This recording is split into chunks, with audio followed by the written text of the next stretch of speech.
Savez-vous que si le numérique mondial était un pays, il émettrait 5 fois et demi plus de gaz à effet de serre que toute la France? 5 fois et demi. Et votre workload AWS là-dedans, il pèse combien? Est-ce que vous pouvez le mesurer? Est-ce que ça a de l'importance? Bonne nouvelle, oui, vous pouvez le mesurer. Et oui, ça a de l'importance. On va vous expliquer tout ça avec mes deux invités aujourd'hui, Aurélia et Philippe.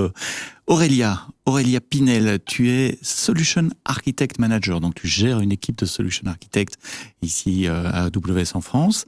Et Philippe de Maison, directeur de alors je peux pas dire de la durabilité, du développement durable chez AWS aussi, donc spécialiste des questions de Green IT, comme on dit en anglais.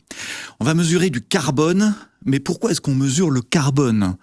Pourquoi pas autre chose? Et pour comprendre ça, pour comprendre pourquoi c'est le carbone qui compte, il faut revenir à un principe physique dont on a tous déjà entendu parler, c'est le gaz à effet de serre, mais je connais le nom, mais je serais bien incapable de l'expliquer. Comment ça marche le gaz à effet de serre, Aurélia? Alors, l'effet de serre, avant tout, c'est un phénomène qui est naturel. Donc, le Soleil émet des rayonnements qui viennent traverser l'atmosphère terrestre pour 2/3. Et ces rayonnements viennent toucher la surface de la Terre qui, à son tour, se met à émettre des rayonnements infrarouges. Ces rayonnements infrarouges rebondissent, vont repartir en partie dans l'espace, mais avec l'atmosphère terrestre, ces rayonnements infrarouges vont être capturés par les vapeurs d'eau et les gaz à effet de serre qui se trouvent dans l'atmosphère, ce qui va avoir un effet de réchauffement naturel. Donc c'est bien l'effet de serre. Donc c'est bien. Et en fait, si on n'avait pas l'effet de serre, en fait, il ferait moins 18 degrés sur Terre, pas 18 degrés, moins 18. Donc tout simplement, on ne connaîtrait pas la vie telle qu'on la connaît aujourd'hui sur Terre. Mais tu as dit les gaz, donc il n'y a pas que le carbone, ou enfin le CO2, le dioxyde de carbone? Oui, tout à fait. Donc les gaz, il y en a plusieurs. Et principalement, on a le CO2, c'est celui qui est le plus présent majoritairement. Mais on va aussi retrouver des gaz comme le méthane, donc qui est par exemple émis par la digestion des bovins, massivement. On va retrouver des gaz comme le protoxyde d'azote. Donc ça, c'est tout ce qui va être dans les échappements des engrais qu'on peut mettre dans les cultures, ou encore des gaz fluorés qu'on va retrouver dans les systèmes de climatisation. Donc il peut y avoir des fuites dans les systèmes de climatisation, ou l'hexafluorure de soufre, qui est par exemple un gaz qui est utilisé pour l'isolation des installations électriques à haute tension. Ah oui. Ça devient très spécifique alors. Oui, tout à fait. Mais on parle surtout du CO2, du dioxyde de carbone, et c'est celui-là qu'on mesure, c'est le plus important en termes d'effet? Effectivement, donc ces différents gaz, ils ont une durée de vie qui est différente et avec un pouvoir réchauffant qui est également différent. Donc on va se ramener à un chiffre de référence, et ce chiffre de référence, ça va être le CO2 équivalent. Donc, pour vous donner des ordres de grandeur, par exemple, le méthane, donc le CH4, il a un pouvoir réchauffant 28 fois plus important que le CO2. L'hexafluorure de soufre, qui reste très longtemps, plusieurs milliers d'années en durée de vie, il a un pouvoir réchauffant de 23 500 fois celui du CO2. Mais on n'en parle jamais de cela. Très peu. Donc, mais voilà, pour simplifier le discours, on ramène tout à une seule et même unité, le CO2, CO2 équivalent. Alors quand tu dis on ramène, il y a un standard mondial pour mesurer les gaz à effet de serre dans l'atmosphère, ou la quantité que l'activité humaine génère, c'est ça? Exactement. Donc en fait, il y a un consortium mondial qui a été créé, qui s'appelle le Greenhouse Gas Protocol. Greenhouse Gas Protocol, GHG Protocol. GHG Protocol, tout à fait. Et qui vise à calculer et mesurer les émissions de gaz à effet de serre. Et donc, il y a tout un standard de mesure avec des mesures d'émissions carbone directes et indirectes qui ont été définies sur des scopes 1, 2 et 3. Les fameux scopes dont on entend souvent parler. Alors là, c'est pas facile non plus à comprendre ces différents scopes. 1, 2 et 3, ça correspond à quoi, Philippe ?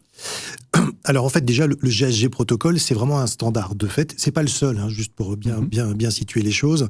En France, on a donc Jean-Marc Jancovici, qui est quand même extrêmement connu des Français, qui a inventé ce qu'on appelle aussi le bilan carbone. Donc il y a d'autres méthodologies. Il se trouve que le GSG protocole est vraiment celui qui est adopté mondialement et qu'on retrouve le plus souvent.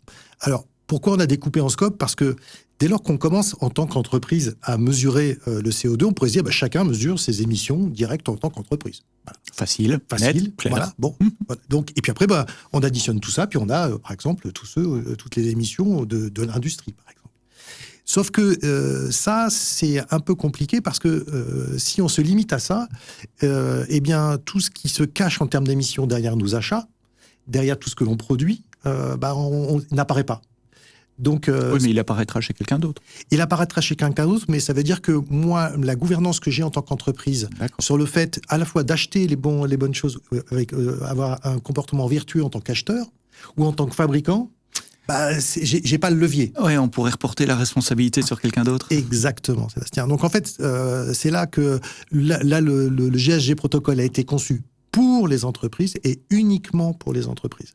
Et donc, dans ce cadre-là, on va, et bien sûr, ce qu'on appelle le scope 1, donc c'est la partie directe. Donc, c'est ce qui va être émis depuis l'entreprise. C'est essentiellement brûler des énergies fossiles. D'accord ? Donc, donc, bien sûr, il peut y avoir des fuites de méthane, des fuites de gaz, comme l'a très bien expliqué Aurélia, des fuites de gaz réfrigérants, ce genre de choses. Mais l'essentiel, ça reste quand même la consommation d'énergie fossile, dite énergie primaire. Donc ça, c'est le scope 1, émissions directes. Et donc là, c'est plutôt l'industrie traditionnelle qui émet qui brûle beaucoup d'énergie fossile, qui va être un gros contributeur en scope 1. Il y a une vraie... Tandis que le tertiaire, le service, ça va être plus léger. Donc là, on voit bien que chacun des secteurs d'activité va avoir des profils d'émissions qui vont être très, très différents. Donc le scope 1, c'est l'émission directe. Mais en fait, ce qui est important de voir, c'est que tout ce qui est indirect peut être très très fort, comme tu le disais, pour le tertiaire. Et donc là, on a tout ce qui est indirect, on l'a coupé en deux. Alors pourquoi on a coupé en deux ? Parce qu'en fait, la partie qui se cache derrière les énergies secondaires, par exemple l'électricité ou les vapeurs d'eau, à une certaine époque, on faisait quand même avancer les locomotives avec ça.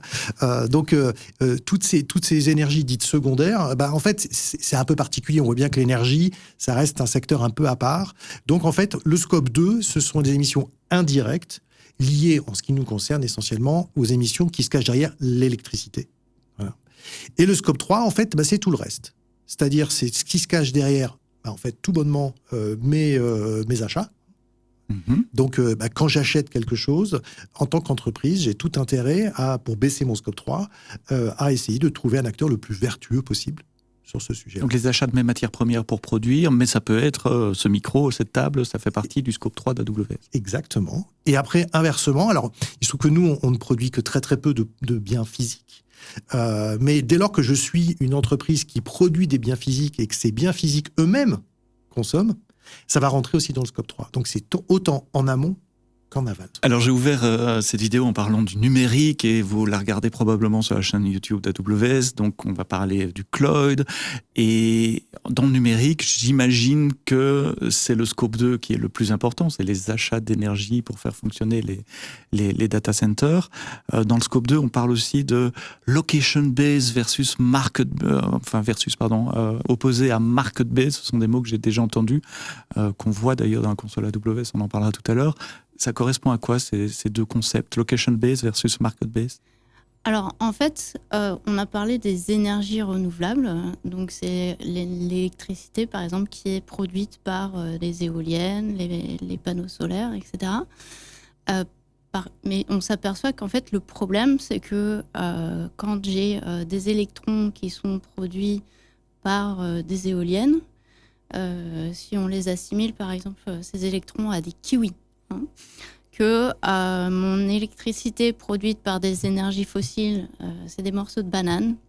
Quand je mets mes morceaux de kiwi et mes morceaux de banane dans un mixeur, je mixe tout ça, j'envoie mes électrons dans le réseau électrique et je les consomme par la même paille, le même fil électrique qui vient alimenter ma maison, mon entreprise, en fait, je suis incapable de savoir si je consomme des électrons verts ou des électrons jaunes. D'accord ?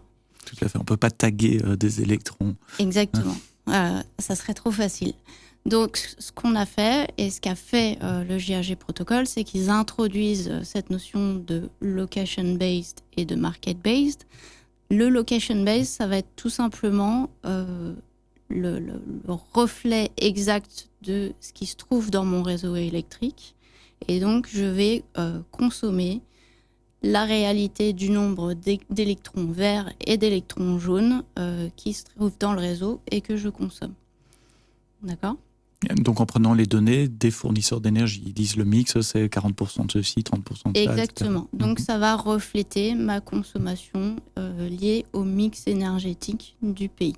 Dans le pays. Du pays. Et donc c'est une règle de 3, enfin des pourcentages en fonction de ce qui est produit dans le pays, des statistiques au niveau du pays. D'accord. Exactement. Donc ça c'est location-based. On a un réseau de transport d'électricité qui est unique au niveau de la France et c'est lui qui va doublement calculer, même il peut le faire en temps réel. Oui, c'est à ça que je voulais revenir. C'est pas moi qui dois dire s'il y a 30% c'est le fournisseur d'électricité qui sait d'où ça vient. Ok. Exactement. Et donc de l'autre côté, on va avoir le market-based. Par exemple, moi, j'ai un abonnement à un fournisseur d'électricité qui se dit des vert, d'énergie renouvelable.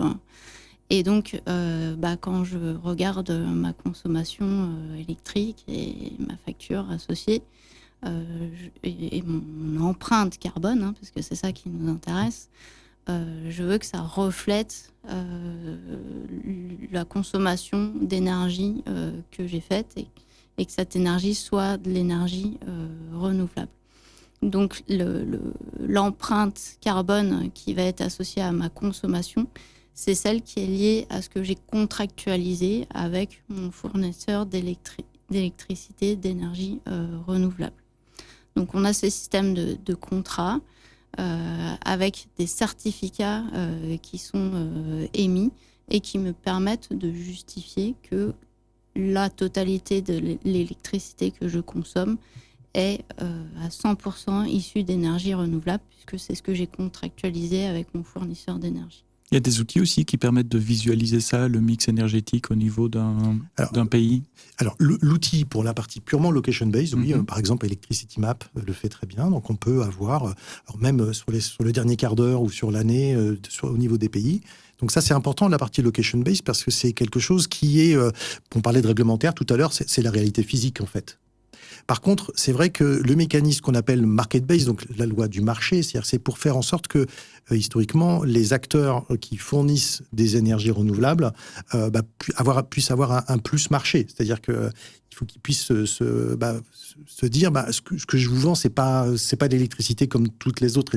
Donc, de ce fait, ils ont la possibilité de créer donc, ces fameux certificats, donc on appelle les certificats d'origine, en Europe, et qui sont réglementés au niveau de l'Europe. Et donc, ça permet aux fabricants, en plus d'avoir vendu leur électricité au prix du marché, de vendre ces petits bouts de papier. J'ai produit 1 mégawattheure d'énergie renouvelable et de le valoriser. Voilà. Alors, il faut savoir que c'est intéressant. Mais après, les mécanismes sont d'ailleurs en train de changer. Ça reste un peu compliqué parce que ces certificats sont émis pour une année. Après, on peut s'en revendiquer à n'importe quel moment. Ensuite, ils ne sont pas localisés. C'est-à-dire que moi, je peux très bien être situé dans un pays, par exemple l'Espagne, et utiliser un petit bout de papier, donc un certificat qui provient des pays nordiques. Donc, il y a des mécanismes derrière qui sont aujourd'hui en train de changer parce que on a besoin d'un peu plus d'éléments concrets derrière ce market base. D'où, en fait, l'idée que les deux se complètent. C'est-à-dire qu'en fait, le location base, c'est la réalité physique, c'est important. Et le market-based est aussi un élément qui montre que, en tant qu'entreprise, c'est un élément que je souhaite valoriser et que je veux montrer à mes clients que c'est un élément, parce que ça a un coût, hein, d'accord ? Donc, quoi qu'il advienne. Oui, c'est pas juste deux vues différentes sur les mêmes données, c'est pas les mêmes données. Et l'un montre vraiment la volonté de l'entreprise, enfin le market-based, la volonté de l'entreprise d'aller dans un sens. Voilà. Donc c'est pour ça que les deux se complémentent, et cette logique de market-based, donc en fait on prend le location-based, et puis si on enlève le market-based et se dit voilà, toutes les émissions qui sont liées au mix énergétique du pays, je me revendique de certificats et je peux l'enlever. Mais on voit bien que cette logique-là ne va pas... Enfin, les données physiques, elles sont là, ça a déjà été émis. Voilà. Donc ça s'appelle les certificats d'origine en Europe, et on a le même type d'approche qui s'appelle les Renewable Energy Certificate, les REC, aux États-Unis. Quelles sont les méthodologies de calcul? Je suppose que c'est standardisé aussi, puisque le reporting doit être standardisé. On va rentrer un peu dans le détail des méthodologies de calcul. Ne quittez pas. On va faire ça de façon pédagogique pour que tout le monde arrive à suivre. Oui, alors ça peut être un peu perçu comme étant complexe, parce que, vous allez voir, je vais vous détailler 5 types de méthodes, mais dans les faits, il y en a une qui est très... pas au doigt mouillé, mais qui est quand même très simpliste, versus une autre qui peut être extrêmement précise. Et puis, on a plein de variantes entre deux. Donc, parce que c'est vrai qu'en tant qu'ingénieur, on pourrait se dire, finalement, calculer, c'est simple. En fait, non, c'est pas simple, pour plusieurs raisons. La première, c'est comme on l'a dit tout à l'heure, le scope 3, c'est chez les autres. Donc, par définition, c'est chez mon fournisseur. Et là, c'est une autre messe, parce que comment il calcule? Or, donc, en termes de calcul, je dois juste prendre ce que lui m'a dit et l'ajouter chez moi. Donc ça, c'est relativement simple pour moi. Après, c'est récursif. Alors, c'est simple? Non. Parce que ce qui te dit, lui-même, il a un scope 3. Et donc, ça veut dire qu'en fait, on a un côté purement récursif qui fait que les méthodes ne sont pas aussi simples que ça. Parce que parfois, on ne sait pas. Parce que parfois, en fait, on n'a pas les éléments, on n'a pas les données. Et donc, ou alors, c'est très difficile à calculer. Donc, le premier élément, la première façon de faire, c'est ce qu'on appelle le spend-based. Le spend-based, ça veut dire qu'en fait, on n'a pas les données et on va tout simplement essayer de transformer des euros ou des dollars en CO2. Oui, si j'ai acheté pour autant de millions dans l'année... on va dire par exemple, on va avoir des facteurs d'émission pour dire pour en ce qui concerne tel type, par exemple le laptop qui est ici, eh bien le facteur d'émission, c'est pour 1 euro acheté de laptop, ça fait tant de CO2. Et après, on va multiplier le prix. Premier effet, c'est très simple, c'est chouette. Ce qui est beaucoup moins chouette, c'est que si j'arrive à avoir un bon discount, soi-disant, ça émet moins de CO2, ce qui n'est pas vraiment... Alors après, il y a à l'opposé du spectre, il y a ce qu'on appelle l'analyse du cycle de vie. C'est-à-dire qu'en fait, on va cette fois-ci chercher à prendre chacun des éléments qui est constitutif de ce laptop. On va regarder l'empreinte de chacun des éléments et on va les additionner et regarder ça de la naissance de l'appareil. Donc, par exemple, l'ensemble des minéraux, des métaux qui sont utilisés. Voilà, on va jusqu'à la mine et c'est quel est le... Voilà, on voit le tractopelle qui et tout ça, ces émissions-là sont comprises dedans, et jusqu'à la mort, c'est-à-dire le démantèlement, le recyclage. Le recyclage ça, mais c'est un truc d'enfer. Le tractopelle, il a des roues et des machins, il a fallu le construire aussi. Enfin, ça s'arrête jamais. Alors, en fait, heureusement, il y a des moments où justement on va travailler sur des méthodes dites hybrides. Parce qu'il y a des moments où on ne peut pas. Donc, en fait, entre ces deux extrêmes, on va avoir soit des moyennes marchés. On va dire, dans le marché dans lequel je suis, c'est ça. On va avoir on va pouvoir utiliser parfois les données fournisseurs. Comme tu dis, je demande à mon fournisseur. Si lui-même travaille avec de l'analyse de cycle de vie, je ne vais pas m'embêter, il a fait les choses bien, autant le récupérer. Donc, c'est toute la multiplicité de ces méthodes qui va faire qu'on a ou pas des facteurs et des marges d'erreur qui sont très importants. Qui définit ces méthodes ou ces ordres de grandeur ou ces relations entre 1 euro et une tonne CO2? C'est au niveau européen, au niveau mondial? Comment on se met d'accord là-dessus?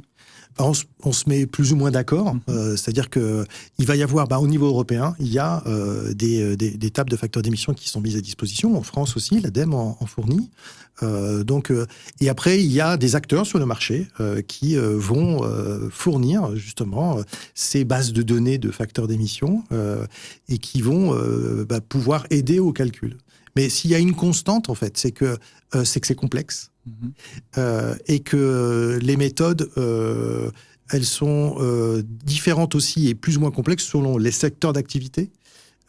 Si j'ai un très très gros scope 1 et que je connais bien ce que je fais, moi, et que je brûle du charbon, ça, on sait bien. Si par contre, j'ai un très très gros scope 3 avec beaucoup de fournisseurs différents sur des secteurs d'activité différents, on voit que là, c'est pas la même chose. Et nous, AWS, on fait comment ? Alors justement, la méthodologie, elle évolue. Donc là, la dernière version, la version 3, est sortie en octobre 2025. Donc on met à disposition de nos clients la méthodologie de manière publique. Donc la dernière version que nous avions, elle faisait 25 pages. Et puis celle qui est sortie là en octobre 2025, elle fait 43 pages. Ah oui, donc elle évolue bien. Oui, mais elle se lit bien. Ouais. Donc si le soir à la veillée, vous avez envie C'est pas comme une spec, c'est pas le genre de document qui... Non, ça se lit. Piqué du nez. Ouais, ça se lit. Oh, disons qu'il faut un peu se concentrer parfois, mais ça se lit bien. Et ensuite, donc c'est déjà c'est public, donc on peut savoir exactement ce qui se cache derrière les chiffres que l'on vous fournit. Ça, c'est un premier point. Et ensuite, une méthodologie n'a de valeur que si elle se rapporte, selon notre propre vision, à un standard et à la science. C'est-à-dire qu'aujourd'hui, il faut pouvoir s'ancrer, d'abord parce que ces données-là, on l'a vu tout à l'heure, on va s'en servir d'un point de vue réglementaire. Donc là, l'idée, c'est que derrière le fait de mise à disposition d'éléments, vous puissiez les utiliser dans le cadre d'audit, par exemple, autour de la CSRD, la fameuse directive européenne dont on parlait tout à l'heure. Et donc, ça, c'est le premier point. Et ensuite, on a des normes ISO qui vous permettent de savoir scientifiquement ce qu'il en est. Donc, je vais donner quelques normes ISO, histoire pour avoir des points de référence, pour épater les gens lors du prochain dîner. Voilà, exactement. Le GSG protocole, lui, il a un pendant qui est le ISO 14064. Donc, oui, je respecte la notion de scope 1, scope 2, etc. Comme en plus, on est sur un secteur d'activité bien particulier, on a la chance que le GSG protocole ait émis un guide qui concerne notre secteur d'activité de l'information et de la technologie. Et donc, il y a un certain nombre de points qui sont régis par ça. Et puis, il se trouve que le fameux scope 3 dont on parlait tout à l'heure, on utilise la notion d'analyse de cycle de vie, LCA, Life Cycle Assessment en anglais. Et donc, ça, c'est régi par deux normes ISO, la 14040 et la 14044, qui aussi définissent la façon dont on calcule. Ça veut dire qu'on tient en compte le cycle de vie des serveurs qui rentrent dans le data center, pour parler très concrètement, comment on les fabrique, comment on les recycle. Exactement. Et puis aussi les murs. Les murs, oui, il n'y a pas que les serveurs. Exactement. Donc, cette méthodologie, elle se complète au fur et à mesure, parce qu'on n'a pas toujours tout. Donc, parfois, on dit, voilà ce qu'on a. Voilà, donc tu parlais du cycle de vie, ça va bientôt arriver. Ça n'y est pas encore sur la partie fin de vie. On a tout le reste. Donc, ça reste quelque chose qui avance, qui est documenté et qui nous permet aujourd'hui de pouvoir dire à nos clients, cette méthodologie, elle est validée par un tiers. C'était ma question suivante. Ouais. C'est bien que tu abordes ce point-là. Donc, elle est publique, donc déjà nos clients peuvent regarder ce qu'il y a dedans. Mais en plus, c'est pas juste nous qui disons que c'est bien. Il y a quelqu'un d'autre qui. Il y a quelqu'un qui dit que l'ensemble des fameuses normes ISO dont on parlait tout à l'heure et la partie GSG protocole sont respectées. Et on se challenge nous-mêmes avant, d'ailleurs, pendant toute la construction de cette méthodologie, puisque c'est vraiment de la science. On a des équipes Amazon Science et AWS Science qui travaillent ensemble et qui font des revues scientifiques, des revues de pairs. Et ça, c'est très important dans le monde scientifique. Tu m'avais dit en préparant cet épisode qu'on compte aussi la capacité non allouée à des clients. Ce qui sert à rien dans nos data centers. Bah oui, parce qu'on a dû quand même les mettre dans les data centers. Alors ça, c'est un point très très important et qu'il faut en effet avoir en tête. C'est qu'on peut pas dire, moi en tant que client, j'ai utilisé, par exemple, pour les connaisseurs EC2, 4 M6 4XL pendant tout le mois, et donc moi je veux avoir que les émissions de ces 4 M6 4XL. Sauf que, en fait, ça marche pas comme ça. Parce que si j'additionne les besoins de tous les clients et les consommations de tous les clients, j'arrive pas au nombre, au total de tout ce qui est de notre consommation. Ouais. Pourquoi ? Parce que on est dans des murs qui ont accueilli pas que ces machines-là et d'autres, donc ces murs, c'est la totalité des murs. Et puis après, les serveurs qui n'ont pas été utilisés, puisque heureusement pour nos clients, on n'est pas ric-rac, on a quand même des compléments de serveurs qui permettent d'absorber les pics, eh bien il va falloir à un moment ou à un autre qu'on les intègre. Et donc on les ventile sur tous les clients. On les ventile sur tous les clients, proportionnellement aux usages de chacun des clients. Évidemment. Voilà. Alors, non, mais on dit ça parce que c'est important. Donc, tout un chacun, on fera la démo tout à l'heure, peut aller sur sa console AWS pour voir quelles sont les émissions associées aux usages. Je reprends mes 4 instances M6, là. Je vais donc sur le -1, voire une quantité d'émissions, et ils sont allumés tout le temps, ce sont les mêmes. Et le mois 2, ça sera pas le même. Parce que il est possible que ce ne soit pas le même, puisque la part qui est non utilisée va être plus ou moins ventilée par rapport à ce que moi j'ai fait et par rapport à ce qu'ont fait les autres. Alors, tu as mentionné la console, c'était justement le point suivant auquel je voulais en venir. Depuis début de l'année 2026, il y a une console revisitée, une console V2 qui est disponible pour vous, les clients, puisque nous faisons ces calculs pour nous et nous mettons ces calculs à votre disposition pour vous, pour voir quel est votre code-part là-dedans. Ça s'appelle la CCFT. Tu peux nous expliquer ce qu'on retrouve dans la console? Alors, c'est très bien ce que tu dis là, puisqu'en fait, l'ancien nom était le Customer Carbon Footprint Tool. Et donc, depuis le 31 mars... C'est Sustainability Console, je devrais le savoir. Exactement, voilà. C'est moi qui ai écrit le blog pour annoncer le exactement, mais c'est bien. Mais c'est pas grave, parce que ça me permet justement d'arriver à expliquer à tous qu'on a changé de nom, parce que déjà, on l'a vu, c'est pas que le carbone, et qu'on veut aller avec une vision un petit peu plus large. Donc, ce que je vous propose, c'est qu'on fasse une petite démo. C'est plus simple, voilà, de voir pour que vous puissiez voir exactement ce qui se cache derrière. Donc là, la console, en fait, première des choses en termes de différenciation par rapport à ce que vous avez pu connaître auparavant, le fameux CCFT, il était dans la console de billing. Là, maintenant, c'est un outil à part. Donc là, ce que vous voyez ici, c'est que maintenant, vous savez ce que c'est. On parle de CO2 équivalent. Vous voyez ici qu'on a la partie market-based et location-based qui apparaissent directement dans la console. Et maintenant, vous savez ce que c'est que le scope 1, 2 et 3, et vous les avez directement dans la console. Donc, la granularité, c'est le mois. Donc, c'est au moins le mois. Et après, vous pouvez regarder selon différents axes.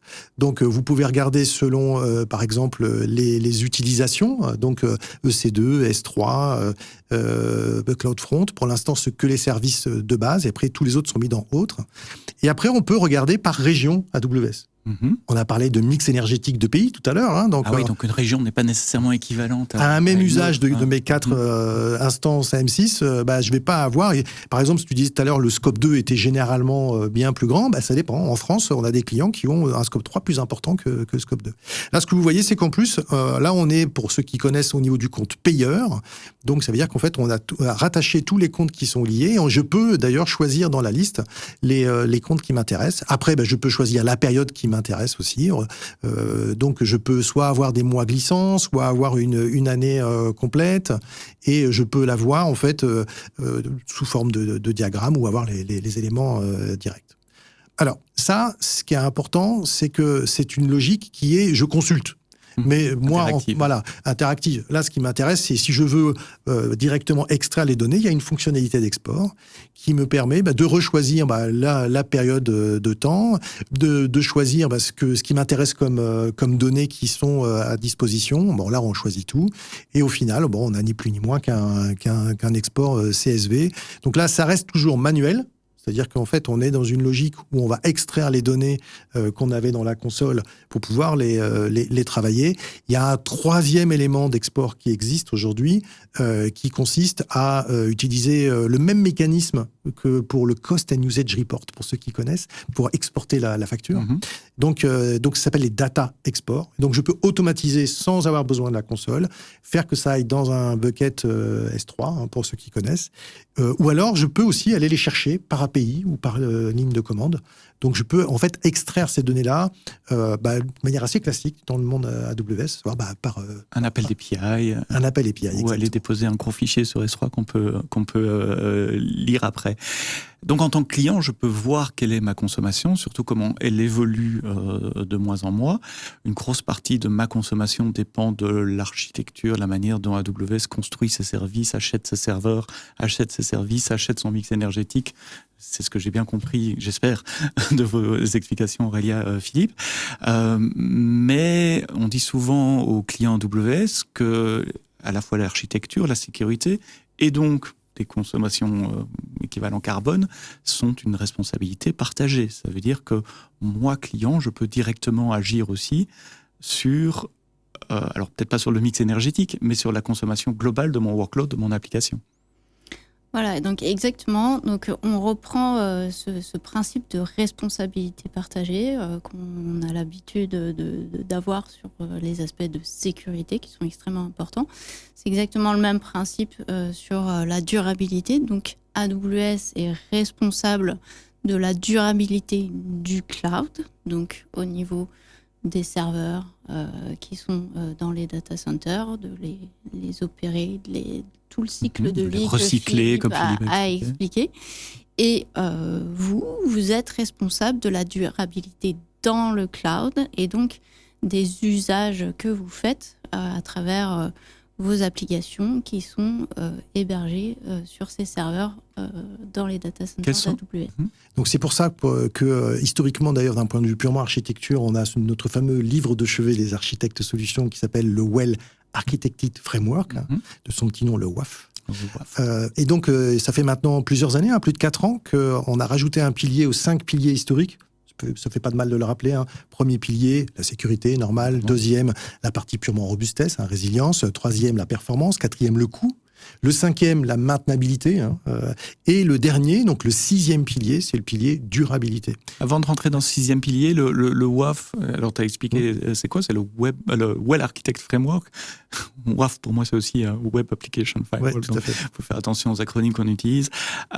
Concrètement, c'est quoi, Aurélia? Je dans un console et puis il se passe quoi? Alors en fait, c'est un framework qui vous accompagne sur ces 6 piliers à travers une série de questions qui vont vous permettre de mesurer, je dirais, votre niveau de maturité sur chacun de ces piliers et de vous donner des indications sur comment être le plus mature, efficient sur chacun de ces piliers. Ah oui, donc ça fait les deux choses. Ça me juge, m'évalue en tout cas, en fonction des réponses que je vais donner, mais ça fournit aussi des recommandations de choses que je pourrais améliorer. Tout à fait. D'accord. Donc j'ai un score de WAF? Non, il n'y a pas de score. Par contre, ce que tu as dit, c'est important. C'est-à-dire que bien sûr que c'est un livre de chevet, je l'ai dit, donc c'est un fichier PDF ou de l'HTML. Ah oui, c'est pas qu'une console. Mais il y a la console également. Il y a les deux. Il y a les deux. C'est-à-dire que c'est intéressant parce que ça permet d'arriver à dire, voilà, pour tel type d'application, je vais moi-même m'auto-évaluer et ça, en fait, ça permet d'arriver aussi à savoir où est-ce qu'on en est. Et donc, alors, la notion de score est toujours... ça permet de montrer la progression, surtout. C'est pour ça que je pensais au score. C'est pas tellement pour savoir... Alors, sachant que le score c'est assez facile à faire, mais en fait, l'idée, c'est pas de faire des bons ou des mauvaises notes. C'est pour voir comment on évolue exactement. D'un mois à l'autre, ou tiens, j'ai fait un changement d'architecture, et dans quel sens ça va. Alors, donc, on a rajouté un 6e pilier qui est le développement durable. Qu'est-ce qu'il y a dans ce 6e pilier ? Alors, dans ce pilier, on va en fait vous guider sur 6 axes. Donc, on en a parlé juste avant. On va, par exemple, vous donner des indications pour vous permettre de sélectionner la région AWS dans laquelle déployer vos services pour que ça soit le plus aligné avec vos usages en termes d'impact énergétique, tout en respectant des règles éventuellement de localisation de vos données, de latence, etc. Ça peut être contradictoire, ça, parce que pour la latence ou pour la conformité, je dois être dans telle région, mais la région la plus verte, elle est à l'autre côté de la planète. Mais... Alors, souvent, en Europe, on a cette chance-là, c'est qu'elle est plutôt à côté de nous. Ça, c'était une question de tête. Vous savez quelles sont les bonnes régions, les régions les plus vertes, on va dire, alors, on va dire que, les plus vertueuses. On va dire que, par exemple, donc je vous invite à aller sur Electricity Map, sur la carte, vous verrez ce qu'il en est, mais on va dire que, par exemple, la France ou la Suède, alors ça dépend des années, ça dépend aussi d'un certain nombre d'éléments, mais on est entre 20 et 25 grammes de CO2 par kilowattheure. Là où on va être, par exemple, entre 300 et 350 grammes, donc on voit qu'il y a quand même un facteur 15, par exemple, en Irlande ou en Allemagne. Donc, ce premier critère, des 6 critères dont parle Aurélia, il est loin d'être neutre. Tiens, c'est marrant intuitivement, mais c'est vrai que j'ai pu penser que l'Allemagne brûle du charbon pour le moment. Brûler un peu moins quand même aujourd'hui. Tandis que la France est très fort en nucléaire depuis... on dit qu'on est à 95% d'énergie bas carbone en France. Mais intuitivement, j'aurais dit, tiens, je vais aller mettre mon application à Francfort plutôt qu'en Irlande. Et Alors, c'est un peu plus, c'est plus 350. Mais après, donc, ça change, parce que l'Allemagne a fait des progrès d'année en année. Et puis après, il faut voir les contraintes réglementaires. Donc, c'est tout ça. Et après, le temps de latence, ça fait pas mal de choses qui interviennent dans le choix. Donc on voit ce choix de la région est assez important. Quel est le deuxième thème dans ce 6e pilier, quel est le développement durable dans le Well Architect Framework? Philippe. Alors celui-là, il est aussi intéressant, parce qu'on voit bien que historiquement, dans le Well Architected Framework, on est plus sur des thèmes très techniques. Et d'ailleurs, les autres thèmes sont assez techniques. Mais là, on a vu que la sélection de la région est un peu particulier. Et là, celui-là, il s'appelle l'alignement à la demande. Alors, qu'est-ce que ça veut dire? Ça veut dire que tout simplement, on peut le dire le right sizing, si on veut, hein, mais surtout, c'est de pouvoir faire en sorte que il est peut-être pas utile de travailler avec des très grosses instances, ou alors avec des choses extrêmement rapides, en multi-région, multi-AZ, etc., pour les menus de la cantine.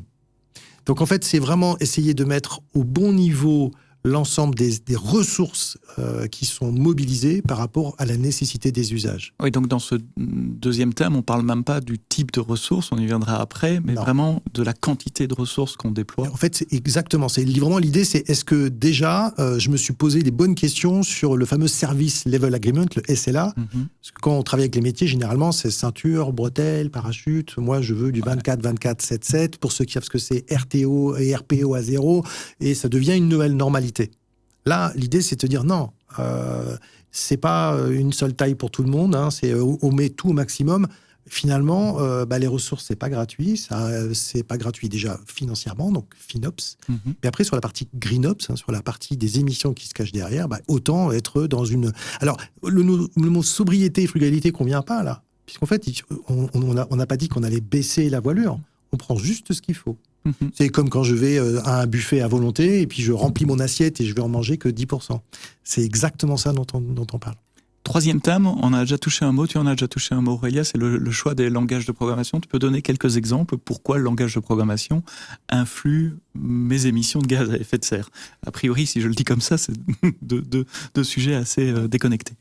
Donc, effectivement, on va apporter des recommandations sur le choix du langage de programmation. On a des langages et la manière dont on l'utilise. Par exemple, si je fais une requête SQL qui me ramène la totalité des résultats d'une table alors que j'ai besoin que d'une valeur, autant optimiser l'écriture de cette requête SQL. Donc ça, c'est un exemple. Au-delà du langage de programmation, c'est comment moi, développeur, j'écris du code.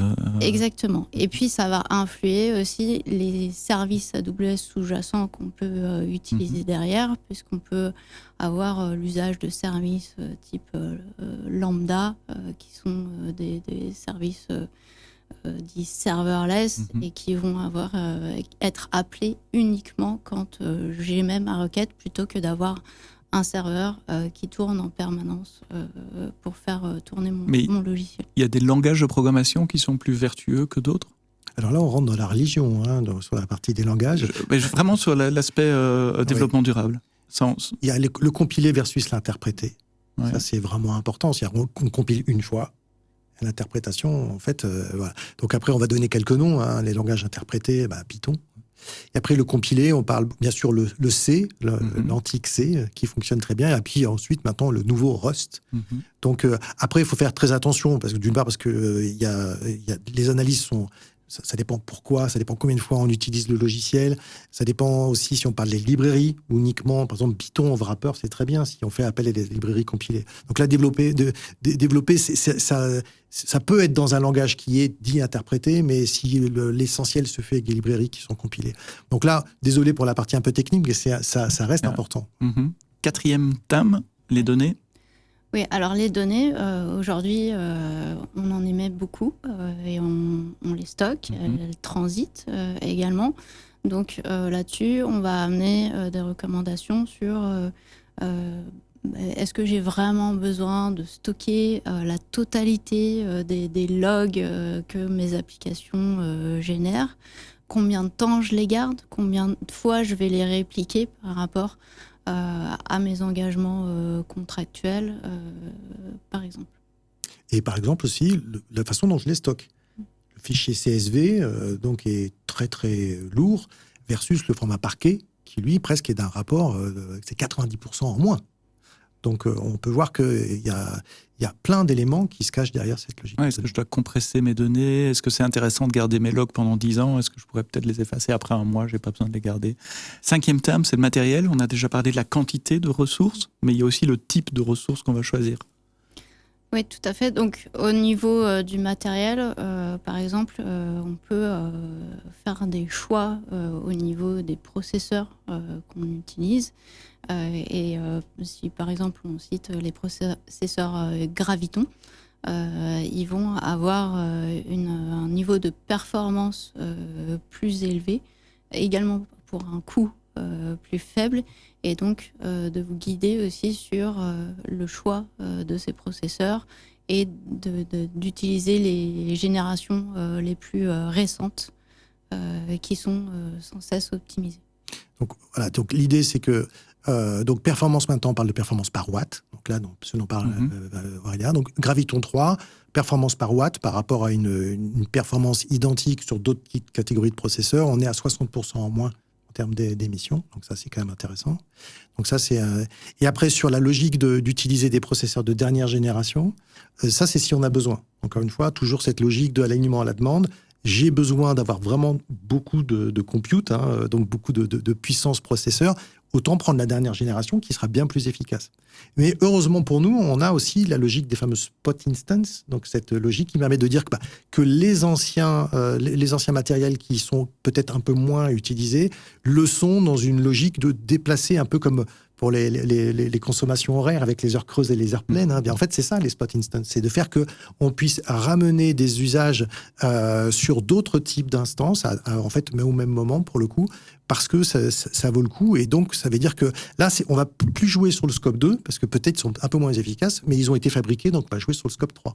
Donc, dans ce contexte de responsabilité partagée, ne pas utiliser trop de ressources, choisir le bon langage de programmation, programmer intelligemment, choisir le bon format de données et le bon matériel pour déployer tout ça. Ça nous fait 5 thèmes, il y en a 6. Et le 6e, il est un peu étonnant, c'est les gens.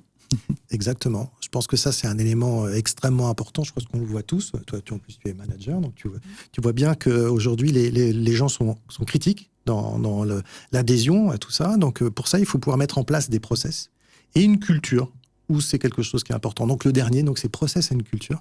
Et donc, le process, ça veut dire quoi? Alors, souvent, quand je vais voir des clients, la part des émissions liées au développement est plus importante que la production. Donc, et surtout, parce que les process qui sont mis en place, par exemple, on fait des builds toutes les nuits, les fameux nightly builds. On recompile tout, toutes les nuits. Savoir que la compilation, c'est lourd.